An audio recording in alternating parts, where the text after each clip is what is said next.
The Lord be with you. And with your spirit. A reading from the Holy Gospel according to Mark. Glory to you, O Lord. On leaving the synagogue, Jesus entered the house of Simon and Andrew with James and John. Simon's mother-in-law lay sick with a fever. They immediately told him about her. He approached, grasped her hand, and helped her up. Then the fever left her, and she waited on them. When it was evening, after sunset, they brought to him all who were ill or possessed by demons. The whole town was gathered at the door. He cured many who were sick with various diseases, and he drove out many demons, not permitting them to speak because they knew him. Rising very early before dawn, he left and went off to a deserted place where he prayed. Simon and those who were with him pursued him, and on finding him said, "Everyone is looking for you." He told them, "Let us go on to the nearby villages, that I may preach there also. For this purpose have I come." So he went into their synagogues, preaching and driving out demons throughout the whole of Galilee. The Gospel of the Lord. Praise to you, Lord Jesus Christ.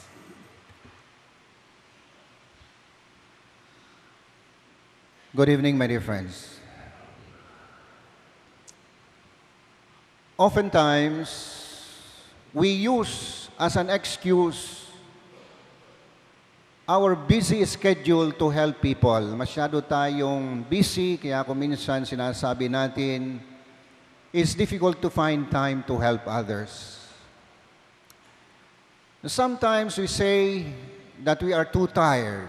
Ginagamit din nating excuse na tayo'y pagod. And that's why we do not lend a helping hand.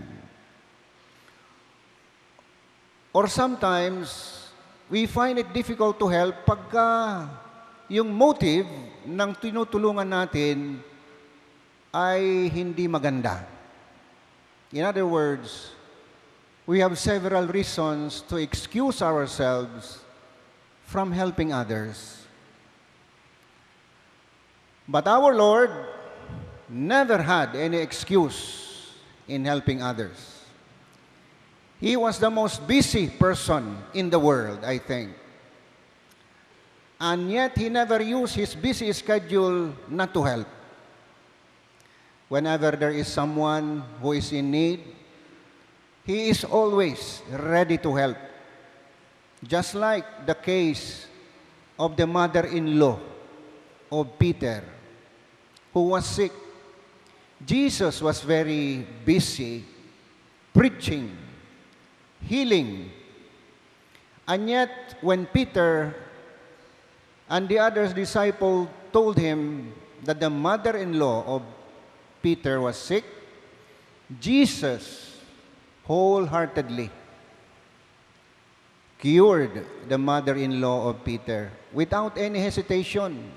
In fact, he could have said, "Saka na lang at ako'y pagod." But he never used his being tired as an excuse. Katunayan, after healing the mother-in-law, nang mabalitaan ng the whole town that the Lord was curing and driving out demons, dinala pa nila ang kanilang mga may sakit para i-heal ni Lord. Kaya you can imagine, narito si Lord, busy-busy na, at saka pagod na pagod, still, He cured all those who were sick. At hindi lamang po yan, kahit na yung mga nagpapa-heal sa Kanya, kahit na yung humihingi ng tulong sa Kanya, ay hindi pure ang motive. In fact, karamihan sa motive nila kung bakit pumupunta kay Lord was selfish motive because they could get something from Christ. Kaya sila pumupunta kay Lord. May kailangan. And yet, our Lord still helped them. Kung tayo po, ginagamit po nating reason yan na to help. Pagka ang motive, alam natin hindi pure, we use that as an excuse. But our Lord, even that selfish motive, still, He helped people.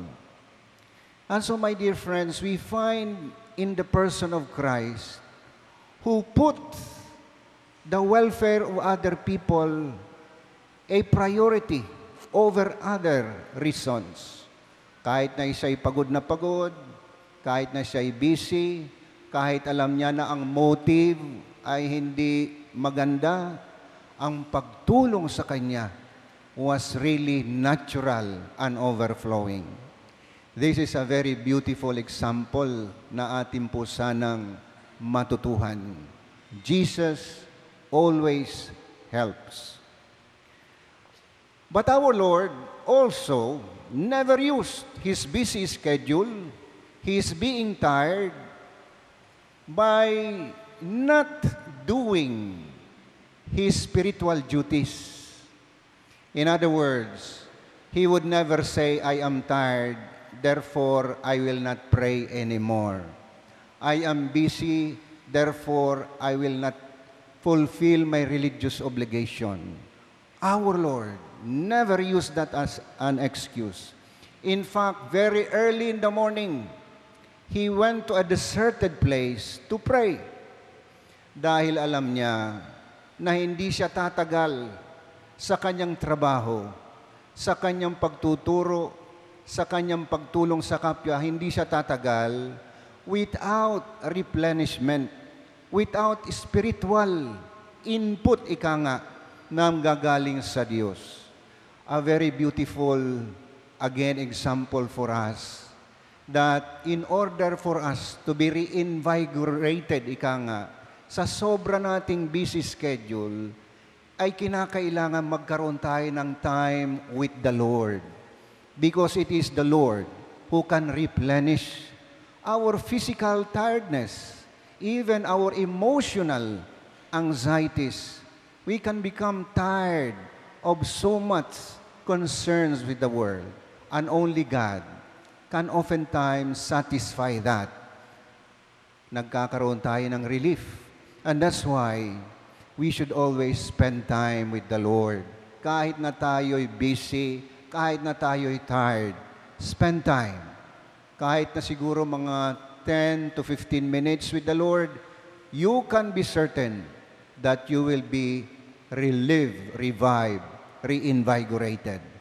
A very beautiful example from our Lord. And so, my dear friends, there are three things that we can get from the life of Christ. First, Jesus never separates the word and action.